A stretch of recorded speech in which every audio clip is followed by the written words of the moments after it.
সন্মানীয় গুৱাহাটী উচ্চ ন্যায়ালয়ে ৭৫ বছৰ কমপ্লিট হোৱাৰ পিছত অনাৰেবল গুৱাহাটী হাইকোৰ্টৰ চেণ্ট্ৰেলি প্লেটিনাম জুবিলি চেলিব্ৰেশ্যন চলি আছিলে ১ তাৰিখৰ পৰা ১৪ তাৰিখলৈকে।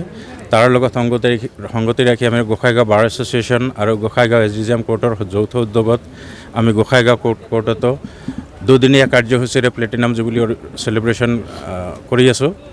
প্ৰথম কাৰ্যসূচী ৫ তাৰিখত অনুষ্ঠিত হৈ গৈছে আৰু দ্বিতীয় কাৰ্যসূচীত আজি আমাৰ আৰম্ভ হৈছে। প্ৰথম কাৰ্যসূচী আজি দ্বিতীয় দিনৰ প্ৰথম কাৰ্যসূচী অলৰেডি আমি সমাপন কৰিলোঁ। এৱাৰনেছ ফৰ লিগেল এৱাৰনেছ ৰিলিত আমি অনুষ্ঠিত কৰিছিলোঁ।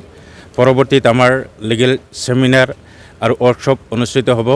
বিভিন্ন জেগাৰ পৰা এক্সপাৰ্ট ব্যক্তিসকলক আমি এক্সপাৰ্ট ব্যক্তি হিচাপে আমি আমন্ত্ৰণ জনাইছোঁ। তেখেতসকলক খুব কম সময়ৰ ভিতৰত আহি উপস্থিত হ'বহি। আৰু পৰৱৰ্তীত আমাৰ সন্ধিয়া বাৰেৰহণীয়া সাংস্কৃতিক সন্ধিয়া অনুষ্ঠিত হ'ব। তাতে আমাৰ বিভিন্ন জিলাৰ পৰা আৰু আমাৰ লোকেল বিভিন্ন আৰ্টিষ্টসকলক আমন্ত্ৰণ জনাইছোঁ। তেখেতসকলে আহি নিজৰ কৃতিত্ব নিজৰ আৰ্ট পাৰফৰ্ম কৰিব। কোৰ্টে সদায় আমি বিশ্বাস কৰোঁ justice delayed is justice denied.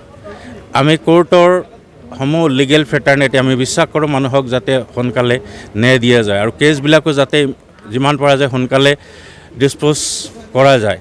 আমাৰ লিগেল ফ্ৰেটাৰ্নিটি সদায় নিজৰ সেই মটটো ৰাখি কাম কৰি যায় আৰু আমিও তেনেকুৱা মটটো লৈ আমি সদায় ৰাইজক সকাহ দিয়াৰ কাৰণে লিগেল ছাৰ্ভিচ দিয়াৰ কাৰণে আমি চেষ্টা কৰোঁ। আৰু এই প্লেটিনাম জুবিলি চেলিব্ৰেশ্যনৰ লগত সংগতি ৰাখি আমি গোটেই ৰাইজক এটা মেছেজ দিব বিচাৰোঁ যে ন্যায়ৰ ৰাস্তা অলপ দেৰি হ'লেও ন্যায়ৰ ৰাস্তা ক্লিয়াৰ, আপোনালোকে ন্যায় পাবই।